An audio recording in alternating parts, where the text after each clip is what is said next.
사무엘하 19장 1절입니다. 이제 압살롬 사건의 결론입니다. 어제 말씀 마지막 절 33절에 다윗이 슬피 울며 내 아들 압살롬 압살롬 하면서 슬퍼하는 모습으로 마무리를 했는데, 오늘 말씀은 그 슬퍼하는 다윗의 모습이 이제 백성들에게 알려지고 하는 그런 내용이에요. 이 다윗의 슬픔은 이중적이죠. 우리 읽는 사람에게 부모로서 자식이 당한 이 화를 슬퍼하는 그런 그 부모의 아픔, 이런 것을 보여주는 그런 것도 있고, 한편 어제도 말씀드린 것처럼 이게 옳으냐 하는 측면에서는 그런 건 아닌 것 같다 하는 이 두 가지 측면이 있습니다. 이 압살롬의 죽음은 부모에게는 굉장히 슬픔이죠. 어쨌든 자식이니까. 그런데 이 다윗의 생애를 쭉 보면은 자식의 문제, 암논, 다말, 압살롬 이렇게 이어지잖아요. 이 자식의 문제에서 다윗이 바르게 반응했던 적이 없어요. 암논 사건 때도 아무 말 않고 그냥 지나가고, 다말이 굉장히 억울하죠. 그 암놈을 죽인 뒤에도 뭐 압살롬에 대해서 별로 무슨 다윗이 어떤 것을 하지를 않아요. 또 압살롬이 돌아온 뒤에도 뭐 압살롬을 보고 싶었는데 막상 돌아온 뒤에도 외면해 버려요. 압살롬의 반역 사건으로 이제 전쟁을 할 때도 압살롬을 죽이지 말아 달라 그러는데 반역의 수괴를 안 죽이고 어떻게 반역이 진압이 될 수 있죠? 이게 말이 안 되는 요구를 한 거예요. 그리고 죽자 이렇게 슬퍼하는데 이제 그것에 대해서 요압이 지적을 하는 그런 내용입니다. 그래서 개인적으로 인간적으로는 이 아버지로서의 슬픔이 이해가 되지만, 한편 왕으로서 이 슬픔은 상당히 문제가 있다 하는 것을 우리는 이 본문에서 깨닫게 됩니다. 그리고 이제 요압이 이거를 지적을 하는데, 이제 슬퍼한다 하니까 2절 왕이 그 아들을 위하여 슬퍼한다함이 그날의 백성들에게 들리매 그날의 승리가 모든 백성의 슬픔이 된지라 싸움에 쫓겨 북으로 도망하는 것처럼 백성들이 돌아왔다. 그러니까 이게 이제 상당히 문제가 되는 거죠. 그래서 이 압살롬의 죽음을 다윗의 입장에서 다시 생각을 해본다면 이것을 내 자식이기 이전에 하나님이 보실 때 이 압살롬을 어떻게 보시는가, 이런 것들을 우리 생각을 해야 할 필요가 있죠. 압살롬은 하나님 보시기에 패역한 자고 악인이고, 이스라엘 다윗에게는 자식이지만 이스라엘 공동체에는 반역자이죠. 그래서 이 압살롬의 슬픔이 이스라엘에게 부끄러움이 되고, 다윗의 슬픔이, 그리고 나라의 이 분열 위기, 7절 하반절에 요압이 그거를 지적을 하죠. 만약 백성들이 저렇게 슬프고 부끄럽게 귀환을 했는데 왕이 나가서 백성들을 위로하고 한마디 안 해주시면 그러면 나라가 분열될지도 모릅니다 라고 지금 충고를 합니다. 이게 실제로 그럴 수 있는 거죠. 이게 그래서 이 다윗이 지금 처신을 잘못하고 있다 하는 것을 알 수 있어요. 내 자식의 안보도 중요하죠. 그건 이제 부모의 입장으로. 그러나 나를 위해서 싸운 백성들은, 그러니까 이 다윗이 입장이 참 곤란한 거죠. 내 자식인데 한쪽은 나를 위해서 싸웠잖아요. 그래서 어떻게 처신을 해야 하느냐 하는 것을 지금 이 요압이 지적을 하고 있습니다. 나의 태도나 나의 말 한마디가 이스라엘이라는 공동체에 미치는 영향이 얼마나 큰지, 이거를 지금 말하고 있는 거죠. 요압이. 이거는 다윗만 그러는 건 아니죠. 우리도 똑같습니다. 특히 이 지도자는 개인의 감정보다 공동체를 먼저 생각을 해야 하는 것이 이 지도자예요. 만약 그렇게 하지 않으려면은 그 자리에 있지 말아야 되죠. 왕이 아니라면은 상관이 없어요. 왕 하지 말아야죠. 그렇게 않으려면 똑같은 겁니다. 목사 안 해야죠. 교회를 먼저 생각하지 않으려면 그냥 평신도 해야 하는 것이죠. 장로도 하지 말아야 되죠. 개인 감정이 앞설려면, 공동체를 생각하지 않는다면 그런 거죠. 이런 부분에 있어서 우리가 많은 생각을 하게 됩니다. 나는 공동체를 먼저 생각하는가? 이 공동체가 작게는 가정이고 그 다음에 교회고 나아가면은 이제 국가가 되고 민족이 되고 그러겠죠. 좀 더 나가면 이제 세계 전체를 아우를 수도 있겠습니다만은 이제 국가라고 하는 공동체를 생각하지 않으려면 대통령이나 국회의원이나 이런 거 하지 말아야죠. 그런데 실제로는 국가를 생각하기보다 자기 이익을 앞세우는 놈들이 정치인 중에 너무 많죠. 대통령을 비롯해서 국회의원, 장관 할 것 없이 그래서 그 자리에서 얻어진 정보로 땅 투기하고 이런 일들이 너무 많아서 이건 여당만 그러는 것이 아니라 야당도 똑같고 이놈 저놈이 다 똑같아요. 안 그런 정권이 있었나요? 제가 기억하는데 안 그런 정권이 하나도 없었는데 민주당이든 국힘당이든 한 정당도 그런 적이 없어요. 그래서 하나님의 시각으로 보면은 사실은 그리스도인들은 어느 한쪽으로 기울 수가 없어요.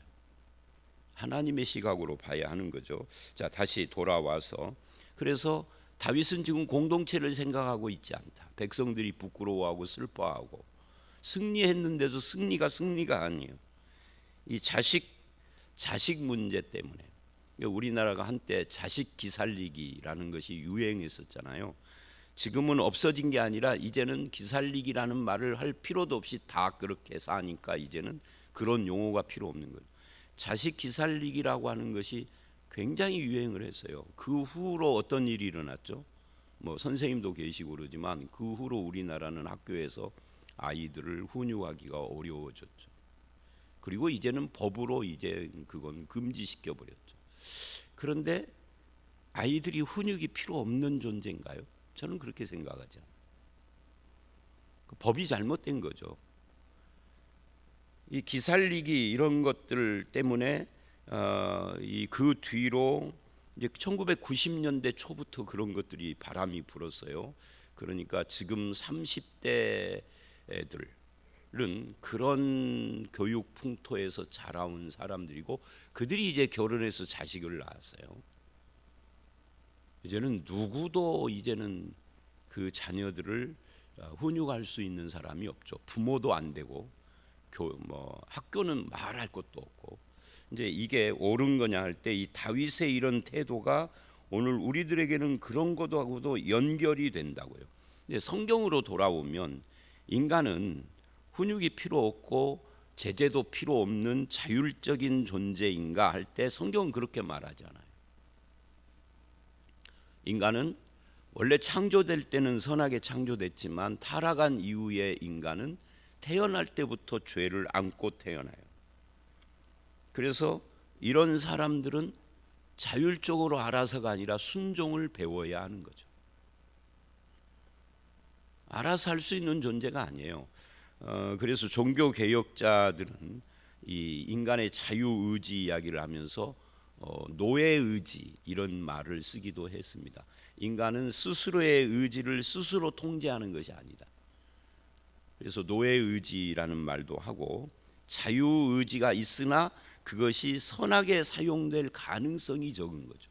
그래서 말씀을 통해서 교육을 받고 순종을 훈련받고 때로는 격려도 받아야 하죠. 그래서 이런 부분들을 우리가 좀 이 본문에서 생각을 해야 합니다. 그냥 아버지의 자식 사랑 여기에다가만 초점을 맞추면 안 돼요. 아버지의 자식 사랑도 이 본문에서 보기는 하죠. 그러나 그것이 옳으냐는 측면에서는 그렇지 않다. 어제 말씀하고 연결되는 거죠. 특히 공동체를 생각해야 한다. 하나님의 영광, 하나님의 뜻 이런 것들을 생각해야 한다. 성숙한 그리스도인이 되어야 한다 하는 것인데, 사실은 이게 쉬운 건 아니죠. 자식 사랑이 앞서기 때문에 저도 이렇게 말하는 저도 똑같을 거예요. 근데 성경이 말하고자 하는 것이 뭐냐 하는 거예요. 그 다음에 이런 이야기를 이제 4절까지 왕이 얼굴을 가리고 큰 소리로 내 아들 압살롬아 압살롬아, 이것도 그냥 집에서 혼자 슬퍼하는 것이 아니라 큰 소리로 하니까 다 듣는 거죠, 신하들이. 그러니까 이제 사람들이 다 부끄러워하고, 승리했는데 승리의 기쁨이 없는 거죠. 그러자 요압이 5절로 7절 이제 이 압살롬 사건을 가지고 다윗을 만나서 말을 합니다. 충고를 하는 거죠. 아무도 말할 수 없는 문제를 꺼낸 요압도 대단하죠. 근데 이제 이 요압이 여기서는 이제 바른 말을 하지만, 요압의 일생을 보면 다윗과 관계에서 상당히 뭐라 할까요? 음모도 꾸미고 불순종하기도 하고 다윗의 마음을 상하기도 했어요. 나중에 다윗이 죽을 때 유언으로 요압을 처리하라고 솔로몬에게 하죠. 그러나 여기서는 하여튼 이제 조언을 합니다. 왕으로서 어떻게 처신해야 될 것인가, 그거를 지금 조언하는 거죠. 왕의 생명과 왕의 자녀의 생명과 처첩과 비빈들의 생명을 구원한 부하들의 얼굴을 지금 부끄럽게 하고 있습니다 라고 지적을 했어요. 당신이 울므로 우리가 부끄러워졌다는 거죠.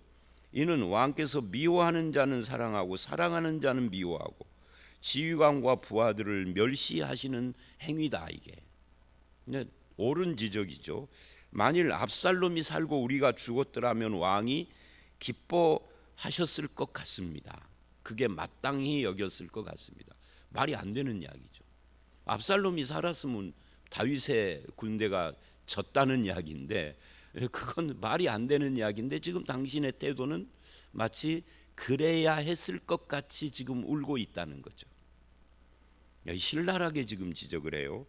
그리고 이제 일어나서 부하들의 마음을 위로해 주십시오. 만일 나가서 위로하지 않으면 오늘 밤에 한 사람도 왕과 함께 하지 않을 겁니다. 한 사람도 함께 하지 않는다, 다 떠난다는 이야기니까. 그러면 이제 다윗은 완전히 끝나는 거죠. 그러면서 신랄하게 지금 지적을 했어요. 사실 우리가 이 요압을 보면서 요압의 다른 행실들은 좀 문제가 있지만 이 부분은 참 용기를 많이 냈다. 말하자면 충고를 제대로 했다 하는 것을 알 수가 있습니다. 그리고 이제 8절에 다윗이 반응을 보이죠.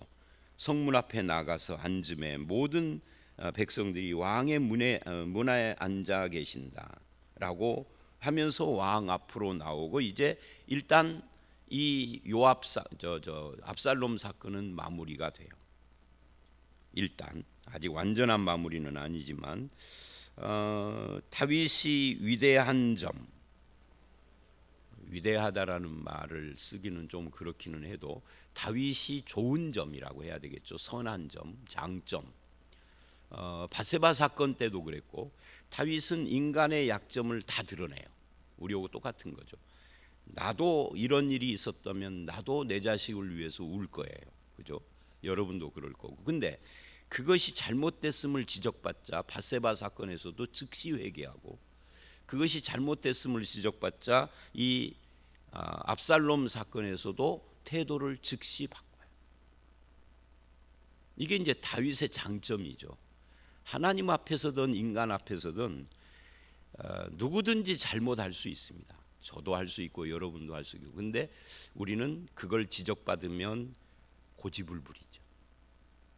그죠? 내가 오라 하고, 그래서 우리가 똥고집이라고 그러잖아요. 고집을 부려요. 그게 우리들의 문제입니다. 다윗은 그러지 않아요. 왕인데도. 우리는 뭐 왕도 아니고 뭣도 아니면서도 고집을 그렇게 부리잖아요. 이 옳은 말을 들었을 때 금방 태도를 바꿀 수 있는 사람, 이게 이제 우리와 다윗의 차이점입니다. 자식의 죽음 앞에서 우는 건 다윗이나 나나 똑같지만 내가 다윗에게 못 당하는 부분이 바로 이 부분이다. 그럼 우리는 우리도 꼭 자식 문제가 아니라 어떤 거든지 잘못된 것을 지적받으면 고칠 줄 알아야 돼요. 그것도 즉시 고쳐야 되는데 즉시가 안 되면은 좀 있다라도 시간을 두고라도 바꾸고 회개하고 태도를 고치고 해야 합니다. 이게 진정한 용기다 하는 것을 알 수가 있습니다. 슬픔의 자리를 털고 일어나서 성문에 앉아서 백성을 맞이하는 이건 용기입니다. 용기. 다윗의 용기. 마음은 슬프지만 용기를 낸 거죠. 합당한 충고를 받아들일 줄 아는 용기. 그런데 높은 자리에 앉은 사람은 이걸 못합니다. 못하는 것이 대부분입니다. 그래서 아부하는 사람들이 생기는 거죠. 간신배들이 들끓고 그러는 거잖아요. 그러니까 합당한 충고에 귀를 기울이는 용기요 겸손이고 남의 충고에 어쩔 수 없이 수용하기 이전에 하나님 앞에서 자신을 돌아보고 그걸 받아들이는 이 분별력이 살아있는 그런 것이 다윗의 모습이고 우리가 부족한 부분이다. 하나님 앞에서 우리 자신을 돌아봐야 할 필요가 있는 거죠. 그리고 이제 여기에 이스라엘은 이미 각기 장막으로 도망하였더라라고 8절 끝에 이야기를 해요. 이제 돌아갔다 하는 이야기죠. 근데 이제 문제가 생깁니다. 이 밧세바 사건 이후에 다윗의 남은 생애는요. 계속 다윗이 실수하고 문제를 일으키고 연약함을 보이는 그런 내용들로 앞으로도 계속돼요. 그러면서도 장점을 보이는 와락가락하는 거죠. 근데 무슨 실수를 보이느냐 하면 9절서부터 오늘 본문 마지막인 15절까지 편가르기를 합니다. 다윗이.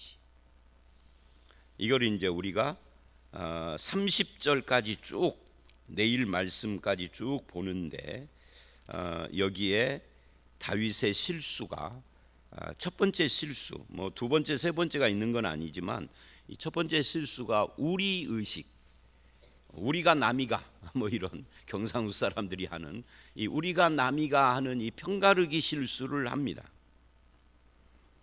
그래서 자주 언급했었지만 성경의 인물들이 완벽하거나 항상 옳은 건 아니에요. 아브라함도 실수하고 모세도 실수하고 다윗, 솔로몬 뭐 말할 것도 없고 그래서 성경 인물들을 우리가 볼 때 항상 그 주인공인 다윗이나 솔로몬, 뭐 아브라함, 모세 또는 야곱 이런 사람 편에서 읽으면 안 돼요. 성경이 뭐라고 하느냐, 성경의 나레이터가 뭐라고 설명하느냐 이런 것을 캐치를 해야 하는 거죠. 왜? 성경의 주인공은 다윗이 아니라 사람이 아니라 하나님이니까. 하나님 입장에서 봐야 하니까 아무리 위대한 사람이라도 하나님 앞에서 그 약점을 드러내는데 성경은 주저하지 않습니다. 오늘 말씀도 그 중에 하나죠. 그래서 9절로 10절에 압살롬이 죽자 압살롬 편에 섰던 이스라엘, 여기서 이스라엘이 8절에 이스라엘이 각기 장막으로 도망했다 이 말은 압살롬 편에 섰던 이스라엘 북쪽 지파들이 이제 도망갔다 이 말이에요. 근데 도망갔는데 그런데 그들이 이스라엘 모든 지파 백성들이 성경에 이걸 주의해야 돼요. 여기서 이스라엘 할 때는 유다를 빼놓은 나머지를 말하는 거예요. 백성들이 다윗의 귀한 환궁을 추진한다는 소식이 다윗에게 전해졌어요. 그러니까 다윗이 이제 왕궁에서 밖으로 도망갔으니까 왕궁으로 모셔와야 하는 거잖아요, 왕을. 그 일에 이스라엘이 앞장서고 지금 있는 거죠. 이 북쪽의 이스라엘 사람들도 상당히 좀 이런 면에서는 야갔죠. 그런 소식이 다윗에게 들리자 10절 이제 이스라엘 사람들이 하는 말입니다. 우리가 기름 부어 우리를 다스리게 한 압살롬은, 그러니까 압살롬 편에 섰던 그 사람들, 8절 끝에 도망간 그 사람들이 이제 너희가 어찌하여 왕을 도려 모셔올 일에 잠잠하고 있느냐. 그러니까 압살롬, 우리가 세운 압살롬은 죽었으니 빨리 다윗을 모셔오는 일에 우리가 앞장서야 우리의 흉허물이 덮어질 거 아니냐 하고 이제 말하자면 꾀를 낸 거죠. 이게 세상이에요. 그죠? 어제까지 원수고 죽일 듯이 그러다가 오늘은 돌아서서 지금 이런 일을 하는 것이 인간이고 세상이고 그렇습니다. 그런데 이것이 이제 다윗에게 들렸어요. 사독과 아비아달 두 제사장에게 소식을 전해서 이제 다윗이 듣고 그들에게 소식을 전하는 거죠. 그러면서 뭐라고 하느냐면 유다, 이 유다는 남쪽이죠. 북쪽 지방이 이스라엘이고 남쪽이 유다예요. 유다 장로들에게 너희가 어째서 이 일에 나중되려느냐. 나중과 앞에 되는 거예요. 앞과 뒤, 이제 말하자면은 차례를 이야기를 하는 거죠. 너희가 앞장서라 하는 거예요. 온 이스라엘이 왕을 왕국으로 도로 모셔오려고 하는데 어째서 나중되려느냐. 그러면서 아주 기가 막힌 이야기를 합니다. 12절 너희는 내 형제요 고류기건을 어찌하여 왕을 도로 모셔오는 일에 나중되리요. 이 다윗의 속마음이 지금 드러나고 있는 거죠. 혈연 지연 이걸 지금 내세우는 겁니다. 내 형제요 내 골육이 나를 모셔오는 일에 앞장서야 옳지 않으냐. 근데 다윗의 이런 태도는 옳은 태도가 아니에요. 왜 옳은 태도가 아니냐면 이것 때문에 19장 40절 이하를 가보면 결국은 19장 40절서부터 20장까지 세바의 반란의 원인이 됩니다. 결국 또 다른 반란이 압살롬 반란이 진압되고 바로 직후에 또 다른 반란이 일어났는데 그 원인이 뭐냐면 다윗의 지역주의, 혈연주의, 지역 감정 자극 이런 것에 의해서 세바의 반란이라는 또 다른 슬픈 일이 시작된 거죠. 그리고 한 세대가 지난 뒤에 솔로몬이 왕이 되고 솔로몬이 죽자 결국은 남북이 갈라져요. 이 지역 감정의 뿌리가 있었던 거죠. 애초에 다윗이 왕이 될 때도 북쪽과 남쪽이 갈라져 있었잖아요. 사울의 아들인 이스보셋을 중심으로 해서 그러다가 통합된 건데 다윗이 이런 태도를 보이고 그리고 솔로몬의 아들이 이상한 짓을 하고 솔로몬이 또 백성들을 노역을 시키고 이런 일들이 중첩되면서 영원히 남북이 갈라져서 통일을 못 이루죠. 그래서 다윗의 약점이다. 그 불씨, 남북의 분열의 불씨가 여기에 있다 하는 거죠. 여호수아서나 사사기 같은 데를 보면 그때부터도 북왕국이라고 할 수 없죠. 그때는 북쪽 지역 에브라임 므낫세를 중심으로 하는. 근데 이 에브라임 므낫세, 특히 므낫세는요 유다하고 딱 그 경계가 맞닿아 있어요. 그러니까 유다 바로 위 므낫세, 에브라임 이쪽이 주동이 돼가지고 므낫세와 에브라임은 형제니까 주동이 돼서 늘 불평과 불만을 했던 지역인데 다윗이 이렇게 그 지역 감정을 드러내 버렸으니까 문제가 생기는 거죠. 그러니까 다윗의 연약함이에요. 오늘 우리나라 현실도 남북이 갈라지고 동서가 갈라져 있는 상황이지 않습니까? 그런데 지금도 사실은 이 지역 감정이나 이런 것들을 부추기는 사람들이 참 많아요.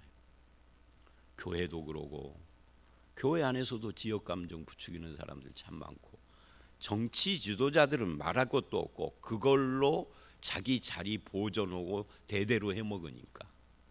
그래서 저는 개인적으로 지역 감정을 부추기는 정치 지도자든 교회 지도자든 좋아하지 않는 사람이에요. 저는 그것이 누가 됐든지 간에. 그래서 이제 옛날 사람이 됐으니까 뭐 말은 않겠습니다만은 이놈 저놈 다 그랬죠. 사실은 한쪽만 그런 거 아니에요. 다수혜자들이에요. 지역 감정이. 이 조그만 우리나라 세계 지도 놓고 뭐 얼마나 조그만해요. 일본의 반도 안 돼. 반이 모여요. 그런데도 이렇게 갈라져 있고, 사실은 다른 나라 같으면은 이 남한 전체가 하나여야 하죠. 미국의 한 주밖에 안 되잖아요. 미국의 한 주에서 갈라졌나요? 뭐 미국도 이제 뭐 그 진보 보수로 갈라져 있는 것이 있기는 하지만 지역 감정이. 그래서 이런 면에서 예수 그리스도 그리고 성경이 말하는 것은 뭐냐 할 때, 성경은 우리 모두가 예수 그리스도 안에서 한 세 사람이다 그래요.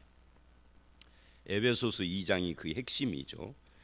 또 예수 그리스도 안에서 갈라디아서 3장은 남자와 여자, 자유자나 또는 종, 헬라인이나 유대인이 없다, 차별이 없다 그래요. 예수 안에서. 그래서 너희는 내 형제요 골육이라고 하는 이런 우리 의식, 이 분열 의식이죠. 패거리, 이런 것들이 성경적인 것은 아니다 하는 거예요.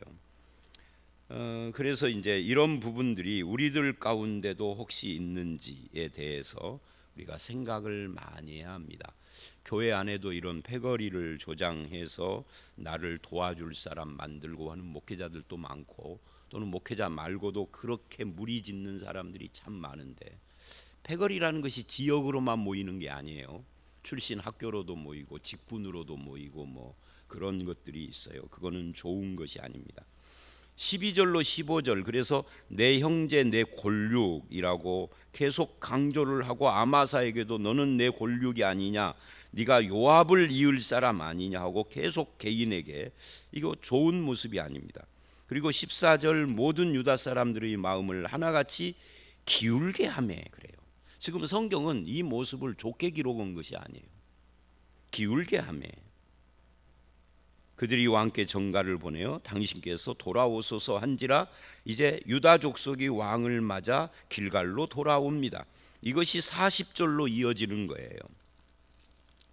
40절로 이어져서 왕이 길갈로 건너오고 김함도 함께 건너오니, 그때 41절 말씀에 온 이스라엘 사람이 왕께 나와 왕께 아뢰되 우리 형제 유다 사람들이 어찌 왕을 도둑하여 요단을 건너게 했습니까 하고 이제 불만을 터뜨리고, 그 불평 불만을 잡고 세바가 반역을 일으키는 거예요.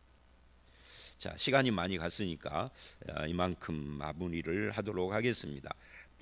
오늘 우리는 다윗을 보면서 다윗의 약점과 실수들을 봤습니다. 그럼에도 불구하고 다윗을 붙들고 계시고 다윗을 바꿔서 쓰시는 그런 하나님을 또한 보게 되죠. 다윗의 장점은 자기의 잘못을 금방 인정하는 데 있는데, 그런 것도 우리에게 도전이 되고, 우리 의식이라고 하는 이런 집단주의, 이런 것도 우리에게 큰 교훈이 됩니다. 저와 여러분의 삶 속에 연약한 우리를 쓰시는 하나님의 뜻을 분별함이 늘 있어서 주님 앞에 늘 순종하고 주님의 뜻을 받들어 사는 저와 여러분들 되시기를 주의 이름으로 축원합니다. 함께 기도하겠습니다. 하나님, 다윗이 자식을 잃은 슬픔을 표현하는 것은 참으로 우리에게도 큰 도전이 되지만, 그러나 그것이 나라 전체와 국민들과 자기 백성들에게 큰 부끄러움을 안겨줬던 그런 것을 통해서 다윗의 연약함을 또한 봅니다. 또 유다 사람들에게 너희는 내 친척 내 골육임을 내세워서 편을 가르는 모습 속에서도 다윗의 실수를 봅니다. 우리도 같은 실수를 저지르기도 하고, 또 우리도 연약한 인간인 것을 주님 이 말씀을 통하여서 배웁니다. 주님, 연약한 우리를 붙들어 주시고 버리지 아니하시고 깨우치게 하시며 돌이켜서 쓰시는 주님을 찬양합니다. 연약하고 실수 많은 우리를 주님 늘 동행해 주시고, 주님의 뜻을 발견할 때마다 회개하고 돌아서서 바른 길을 갈 수 있도록 우리와 함께하여 주시옵소서. 오늘 이 하루도 연약하고 실수 많은 우리와 함께하시는 주님과 동행하며 바른 길을 가고 옳은 삶을 선택하며 살아가는 이 하루와 우리의 남은 인생 되기를 간절히 원하올 때 예수님 이름으로 기도드려 싸움나이다. 아멘.